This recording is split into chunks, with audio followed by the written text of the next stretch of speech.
예, 우리가 어릴 적에는 어리고 좀 더 젊을 때는 무엇이든 노력하면 다 할 수 있다 이렇게 생각을 또 우리가 많이 하지만 내 인생을 이제 살아갈수록 참 그렇지 않다는 것을 또 깨닫게 됩니다.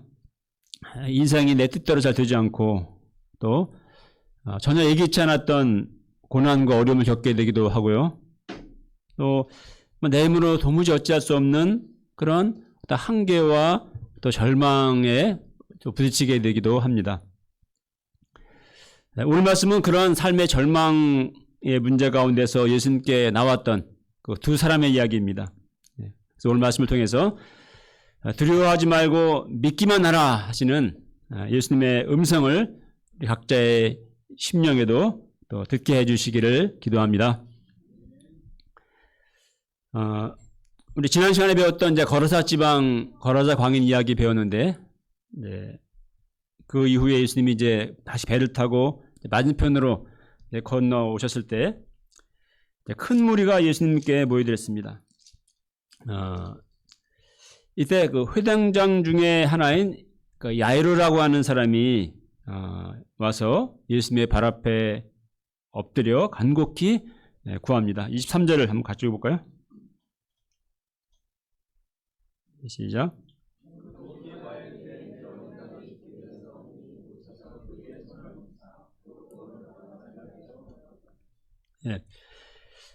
당시에 예수님과 그 유대교 종교 지도자들과의 이제 갈등이 점점 심해지고 있는 상황이었습니다.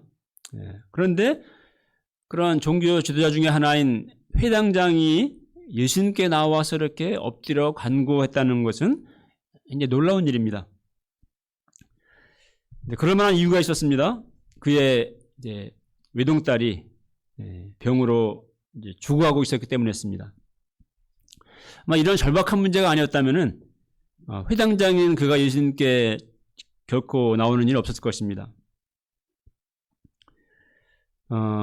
그러나 사랑하는 어린 딸이 병으로 이제 죽어가고 있는 절망적인 상황에서 또 아버지로서 아무것도 할 수 없는 그런 한계 앞에서 그런 자신의 사회적인 지위, 또 명예, 또 사람들의 시선, 비난 이런 것들을 다 무릅쓰고 예수님 앞에 나와서 무릎을 꿇었던 것입니다. 그 시대의 지성이라고 불렸던 무신론자였던 우리 이어령 박사가 예수님을 믿게 되리라고 생각한 사람은 거의 없었습니다. 그래서 이어령 박사가 예수님을 믿었을 때 굉장히 한국의 그런 지성계 문단계에서 굉장히 아주 큰 충격이었어요.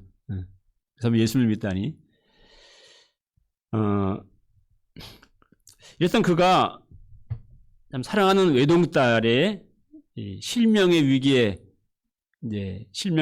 처했을 때 자신의 힘으로 아무것도 할 수 없는 그런 한계와 인간의 무력함 앞에서 하나님께 나아가서 무릎을 꿇게 되고 정말 무신론자의 기도처럼 본인이 그렇게 실으셨는데 그런 기도를 드리게 됩니다. 그런 가운데서 이제 마침내 세례를 받게 되고 이제 하나님을 믿게 되죠. 마가복음에는 이 자녀 문제로 예수님께 나온 사람들의 얘기가 더 나옵니다. 우리 귀신 들린 아이 아버지 사건이 있고 그랬고 또 귀신 들린 딸의 어머니인 수로보니게 여자도 그렇습니다. 그런 문제가 없었다면은 그렇게 마음이 낮아지고 정말 무너지지 않았다면은 그들이 예수님께 나와왔을까요? 우리도 그렇습니다. 누구나 아무 문제 없는 평안한 삶, 또 잘 나가는 삶을 원하지만 만약 그랬다면 우리가 그렇게 가난한 심령이 되어서 예수님께 우리가 나아오게 되었을까요? 또 내 힘으로 어찌할 수 없는 인생의 문제와 한계 앞에서 우리도 또 주님 앞에 나올 수가 있었고 또 그래서 지금도 주님 발 앞에 엎드려서 오직 정말 주님의 긍휼이 주님만이 나를 도우실 수 있습니다 하면서 주님께 엎드려서 또 긍휼을 구하며 또 간구하는 삶을 또 살고 있는 것입니다. 이제 예수님이 회당장 야이로와 함께 이제 그의 집으로 향하십니다. 근데 큰 무리가 이제 막 무리에 에워싸여서 막 밀치는 가운데 이제 야이로 집으로 가시는 중간에 또 다른 사건이 벌어져요. 그러니까 또 하나의 절망적인 인생 문제를 가진 한 사람이 예수님께 또 다가옵니다. 12년간 혈류증을 앓는 여자였습니다.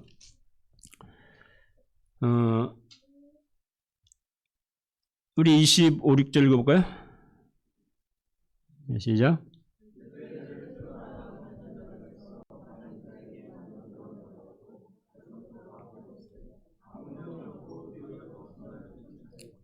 혈류증이라는 것은 이제 계속 피를 흘리는 병이죠.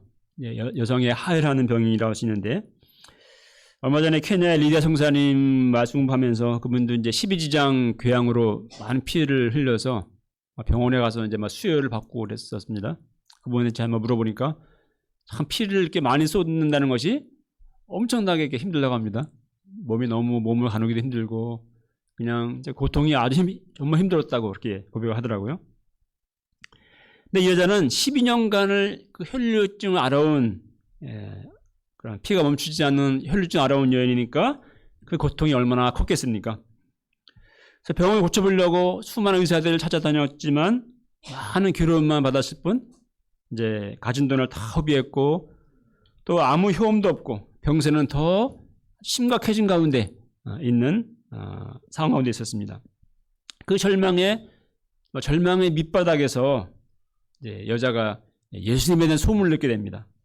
그래서 예수님이라면 내 병을 고칠 수 있겠다 한 이러한 이제 믿음을 갖게 돼요. 그런데 문제는 이 여자가 예수님께 나오기가 참 어려웠다는 것입니다. 혈류증은 이제 율법의 부정한 병이기 때문에 사람들과 접촉을 하면 안 됩니다. 예수님께 가려면 수많은 사람들을 막 뚫고 가야 되는데 그런 한계가 있고 또 어떤 부정한 여인으로서의 낮은 자존감 또 수치심 때문에 큰 무리 앞에 있는 예수님 앞에 나가서 저를 고쳐주십시오 이렇게 할 수 있는 그런 용기를 낼 수가 없었어요. 그러니까 정말 불가능한 일이었습니다. 그러나 여자는 이때 여기서 좌절하거나 포기하지 않고 나갑니다. 이제껏 누구도 시도하지 않았던 그런 새로운 방법으로 예수님께 나아갑니다. 그러니까 이제까지 예수님께 나온 사람들이 다 어떻게 나왔어요? 다 예수님이 앞으로 나와서 그 앞에 뭐 엎드리고 뭐 주님 앞에 구하고 이렇게 하니까 예수님이 그를 보시고 뭔가 말씀을 해주시고 안수해 주시고 하면서 병을 고쳐주셨죠. 근데 이 여자는 그렇게 할 수 없었어요. 어떻게 했습니까? 27, 8절 읽어볼까요? 27, 8절 시작.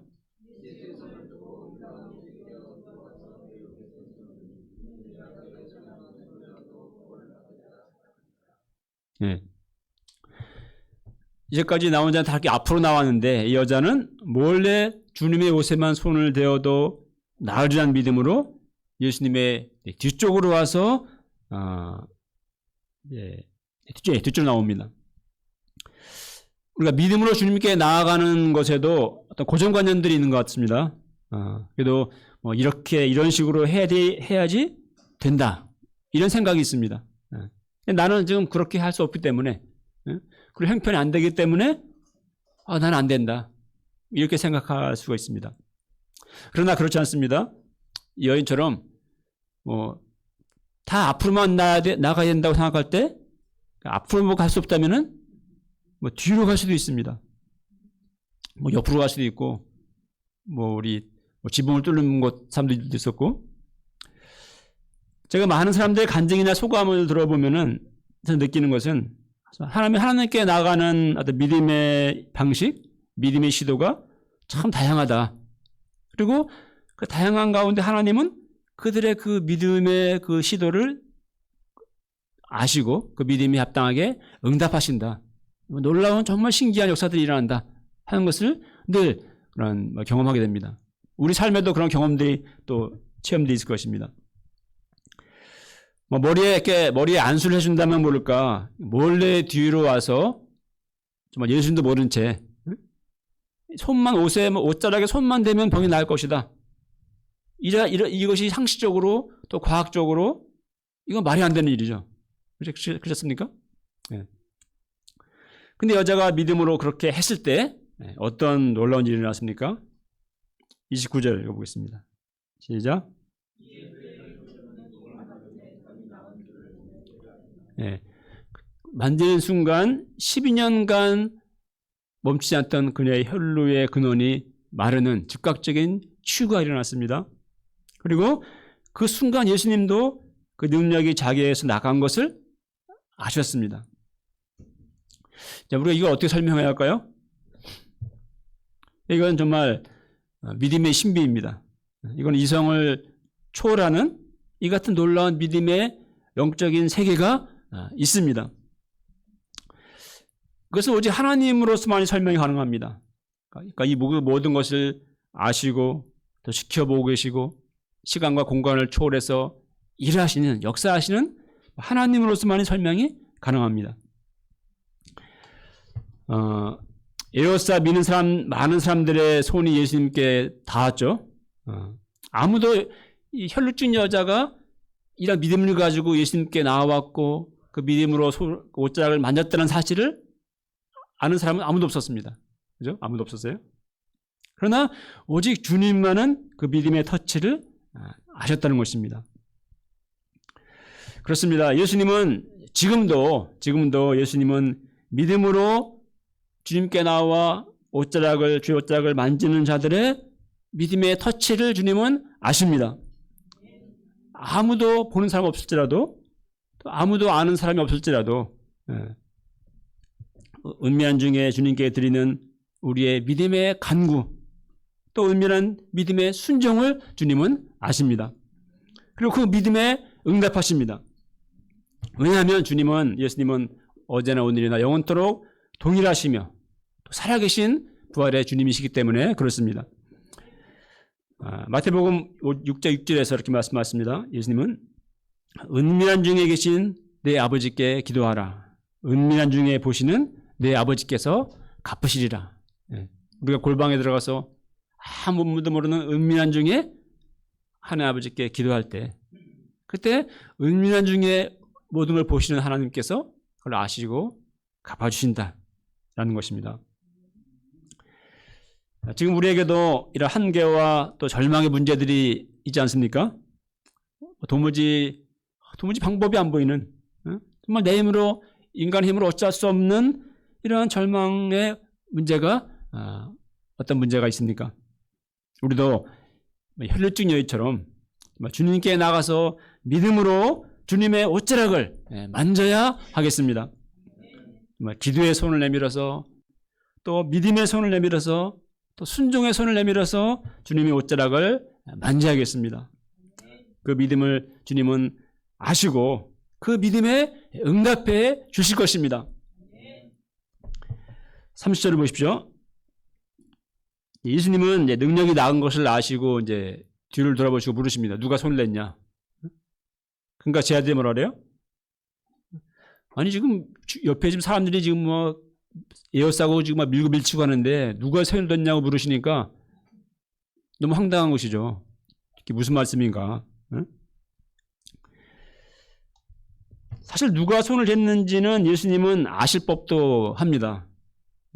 뭐 우리 같아도 어때요? 우리 같아도 딱 낳는 순간 딱 뒤를 돌아보면은 뭐가 딱 눈치가 보이지 않겠습니까?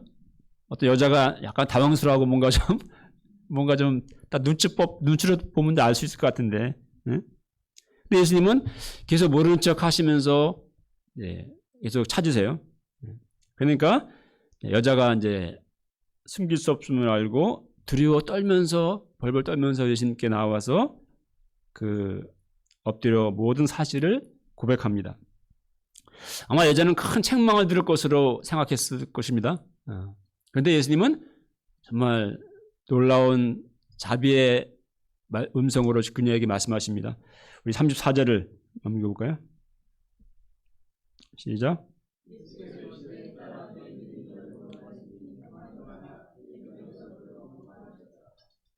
네.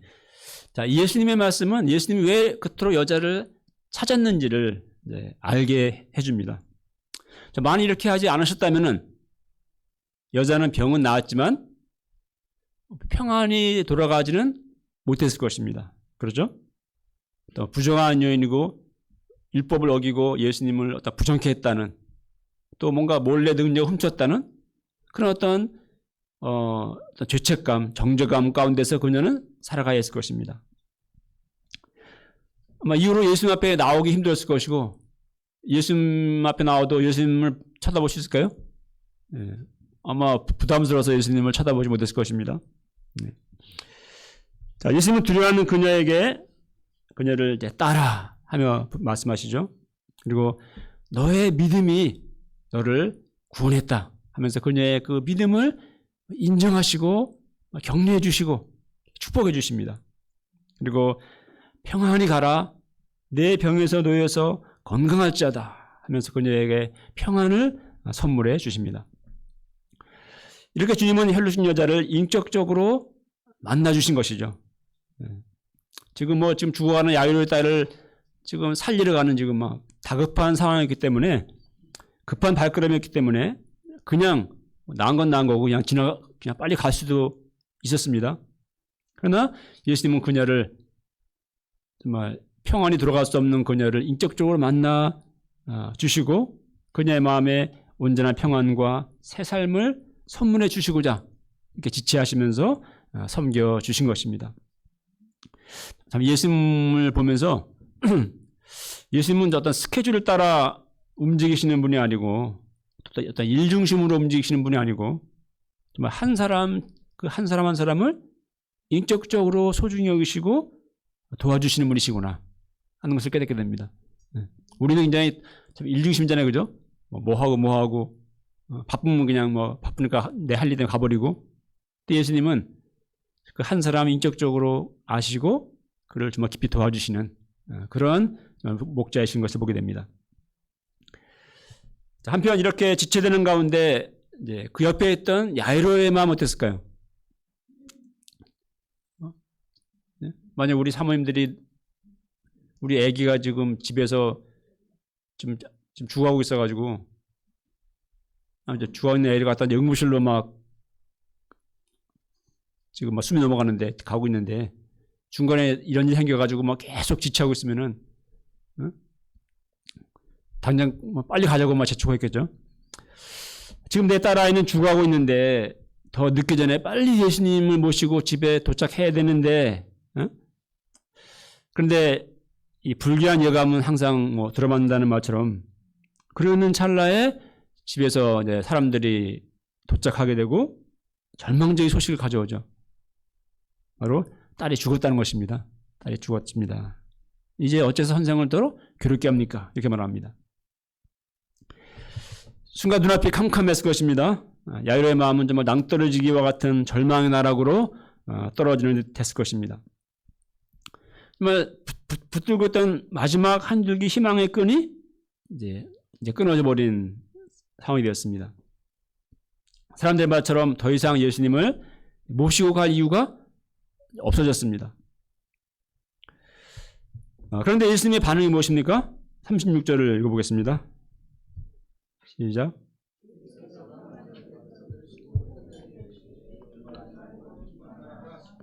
예. 정말 절망에 빠져 낙담하고 있는 얼굴이 하얗게 된 야이로에게 예수님은 두려워하지 말고 믿기만 하라 이렇게 말씀하십니다. 자, 믿음의 반대말은 여기 보니까 두려워하지 말고 믿기만 하라. 믿음의 반대말은 두려움입니다. 예수님을 믿고 나왔는데, 또 예수님을 믿고 살아왔는데, 또 열심히 기도했는데, 상황은 어려워지기만 하고 또 절망적이 되어갈 때 우리 마음에 두려움이 몰려옵니다. 이렇게 망하는 것인가? 예수님 믿고 의지하고 여기까지 왔는데 이렇게 실패로 끝나는 것인가? 그의 이런 불신의 음성들이 들려옵니다. 이제 다 끝났어. 더 이상 예수님을 믿고 해봐야 소용없어. 내 현실을 장악해봐. 이런 불신의 음성들이 들려옵니다. 그러나 예수님은 말씀하십니다. 두려워하지 말고 믿기만 하라. 어찌 보면은 우리는 늘 지금 회당장이 야이로가 처해 있는 상황 가운데 살아갑니다. 그 옆에서는 사람들이 딸이 죽었다고 더 이상 예수님을 괴롭힐 필요 없다고. 근데 예수님은 두려워하지 말고 믿기만 하라 말씀하시고, 두려움과 믿음 사이에서 왔다 갔다 오락가락 갈팡질팡합니다. 근데 힘든 상황 속에서 참 믿음의 말은 잘 안 들리고 주로 부정적인 생각, 또 불신의 말은 더 귀에 들어옵니다. 사단은 온갖 부정적인 생각, 또 회의적인 생각, 또 불신앙의 생각들로 우리 귀에 속삭입니다. 그러나 우리는 예수님의 말씀을, 예수님의 음성을 들어야 합니다. 이때 두려워하지 말고 믿기만 하라 하시는 주의 말씀을 들어야 합니다. 근데 여기서 믿기만 하라는 말씀은 좀 오해가 되기 쉬운 표현이기도 한 것 같습니다. 믿기만 하라니까 어떤 어감이에요? 그냥 무조건 믿으라, 믿으면 된다, 이런 게 들지 않습니까? 믿기만 하라, 믿기만 하면 다 된다. 근데 그것은 아니죠. 성경이 말하는 믿음은 그것은 아닙니다. 그저 무조건 믿습니다, 믿습니다, 믿습니다 이렇게 막 쌍시옷을 이제 막 쓰면서 그게 하는 그런 자기 확신, 자기 암시, 이런 것이 믿음은 아닌 것이죠. 믿음을 갖는다는 것은 무엇일까요? 우리가 두려워하는 것은 이제 믿음이 없기 때문인데, 어쩌면 그것은 우리는 내가 원하는 방식, 내가 원하는 것들을 우리는 그것을 그만 붙들고 있기 때문에 그렇게 되지 않을까가 두렵고 불안하고, 그래서 두려워하는 것이 아닐까 싶습니다. 지난번 부활절 말씀 때 제가 그 천정은 자매라는 분의 간증의 그 이야기를 인용했는데요. 분이 이제 10년이 넘도록 100몇십 회 항암을 하면서 하고 있고, 그분이 이제 암은 자기에게 선물이고 죽음은 소망이다, 이런 이제 고백한다는, 그녀가 이제 이런 말을 했습니다. 기적은 반드시 일어나요. 그런데 그 기적은 내가 정해놓으면 일어나지 않아요. 내가 원하는 기적은 몸이 낫는 거야 해버리면 그것으로 내 마음을 시험해요. 낫는 줄 알았지? 이런 식으로. 그 영화 포스트에 이런 타이틀 묶고 있더라고요. 예. 불안과 두려움은 내가 원하는 것을 붙들고 있는 것에서 옵니다.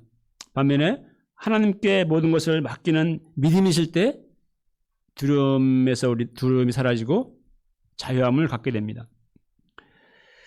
우리에게도 두려움의 문제들이 있습니다. 믿기만 하라는 말씀은 각 사람마다 주님이 주시는 인격적인 아마 의미들이 다 각자 다를 것입니다. 저도 살아오면서 여러 가지 문제들, 또 절망들을 겪었고, 그때마다 예수님께 나아갔고 또 기도했습니다.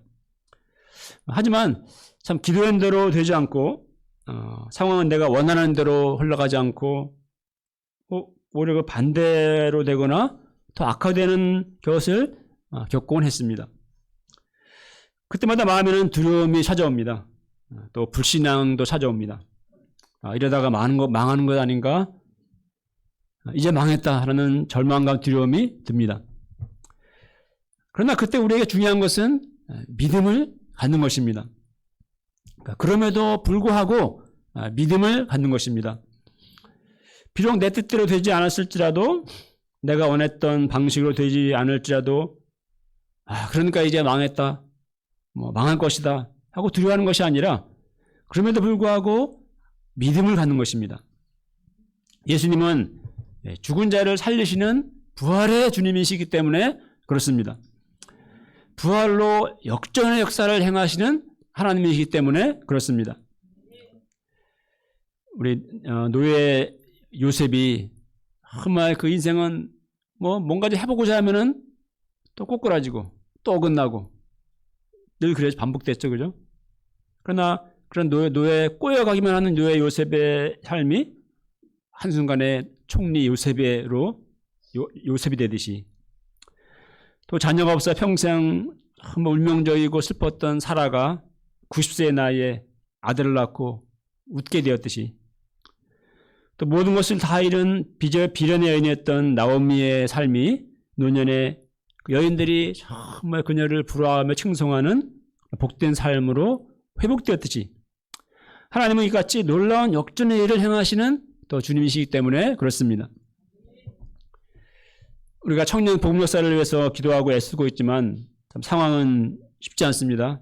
때로 낭망하는 마음이 들기도 합니다. 영적으로 자녀들을 영영 잃어버리는 것은 아닌가 하는 두려움도 듭니다. 그러나 우리에게 필요한 것은 어떤 상황에서도 믿음을 갖는 것입니다.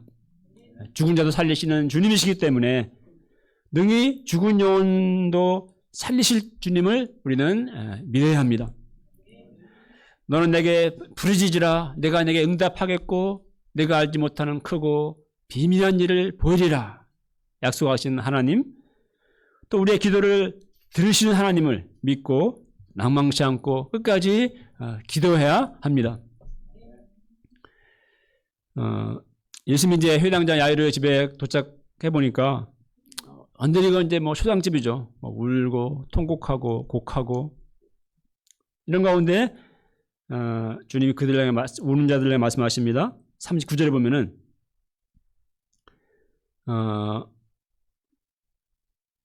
내가 어찌하여 떠들며 우느냐? 이 아이가 죽은 것이 아니라 잔다.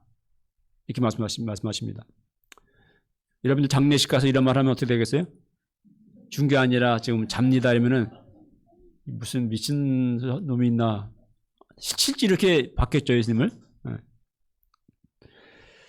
그러나 예수님은 비웃는 자들 다 내보내시고 아이가 있는 방으로 들어가서 죽은 아이의 손을 잡고 말씀하십니다. 41절을 읽어보겠습니다. 시작.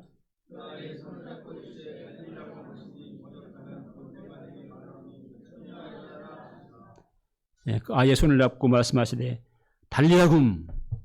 달리다쿰이라는 말 이렇게 특별히 쓰고 번역한 이유는 보통 이제 성경은 헬라어인데 달리다쿰이라는 말은 이제 아람어로 그 당시에 실제 이스라엘 사람들이 쓰던 말 그걸 그대로 이제 적은 거예요. 특별한 의미가 있으니까. 그래서 달리다는 소녀라는 뜻이고 쿰은 일어나라 라는 뜻입니다. 달리다쿰. 네. 그렇게 정말 그 죽은 소녀에게 말씀하시자 그 죽었던 소녀가 생명이 살아났고 곧 일어나 이게 뭐 생명만 살아나서인지 그냥 목숨만 살아나서 그냥 거의 뭐 한 일주일 이상 이렇게 뭐 누워서 이제 회복해야 되는 것이 아니라 즉시 일어나서 걸었다 이렇게 말하고 있습니다. 이에 사람들은 크게 놀랍니다. 자, 가장 우리가 절망을 말하지만 가장 큰 절망은 무엇입니까? 가장 큰 절망은 죽음이죠. 죽음보다 더 큰 절망은 더 큰 한계는 없습니다. 뭐 불가능 없다 했던 나폴레옹도 죽음 앞에서는 손 쓸 수가 없죠. 누구나 다 죽음은 모두에게서 절망입니다. 그러나 예수님은 죽은 자도 살리시는 부활과 생명의 주님이십니다. 요한복음 5장 29절에 말씀했습니다. 진실로 진실로 너에게 말하노니 죽은 자들이 하나님의 아들의 음성을 들을 때가 오나니 곧 이때라. 듣는 자는 살아나리라. 예수님의 음성을 들을 때 어떻게 된다고요? 네, 듣는 자가 죽는 자가 무덤에 있던 자들이 살아난다. 네, 그래서 무덤은 정말 무덤도 있겠지만은 또 어떤 영적인 의미죠. 무덤에 있는 그런 영적으로 죽은 자, 절망 가운데, 슬픔 가운데, 운명 가운데, 무기력 가운데 누워있던 자들이 예수님의 말씀을 들을 때 살아난다는 것입니다.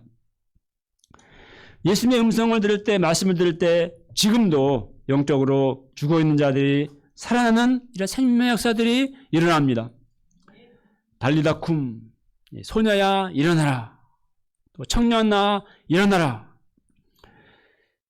죄 가운데 잠자고 있고 영적으로 죽어있는 우리의 청년들이 예수의 말씀을 음성을 들음으로 일어나는 역사가 있게 되기를 기도합니다. 영적으로 힘을 잃고 무기력해진 우리들이 주님의 말씀을 들음으로 일어날 수 있게 되기를 기도합니다. 그래서 주님의 영광을 보게 하시고 또 크게 놀라고 놀라는 이러한 역사들을 우리가 보게 되기를 기도합니다.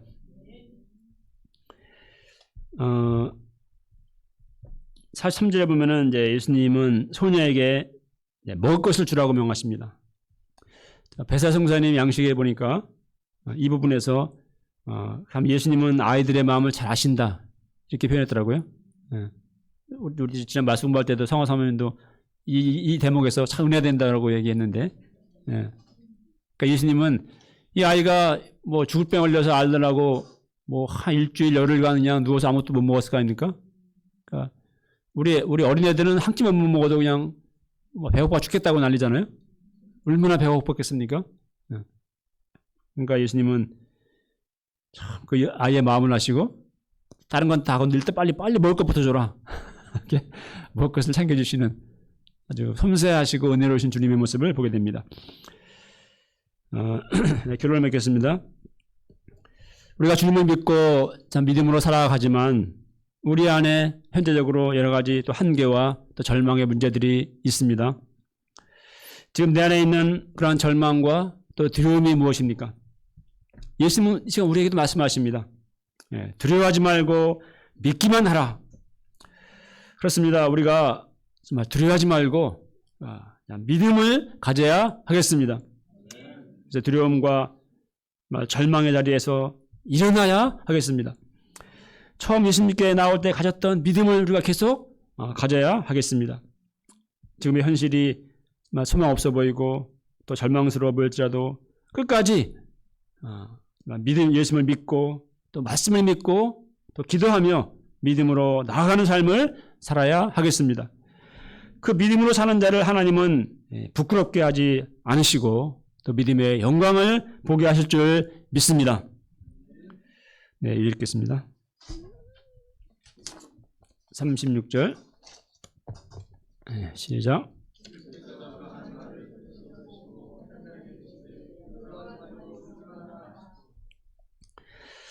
때마다 우리도 현실의 문제, 절망스러워 보이는 현실 앞에서 절망하고 또 두려워할 수밖에 없습니다. 우리도 이런 가운데 혈루증 여인처럼 주님께 나가서 믿음으로 주님의 옷자락을 또 만지게 해주시고 두려워하지 말고 믿기만 하라 하는 주님의 말씀을 우리가 들음으로 우리가 두려워하지 않고 믿음을 가지고 기도하며 계속 믿음과 순종 가운데 나아가는 삶을 살아가는 또 저희들 되게 하여 주시옵소서. 예수님의 이름으로 기도합니다. 네.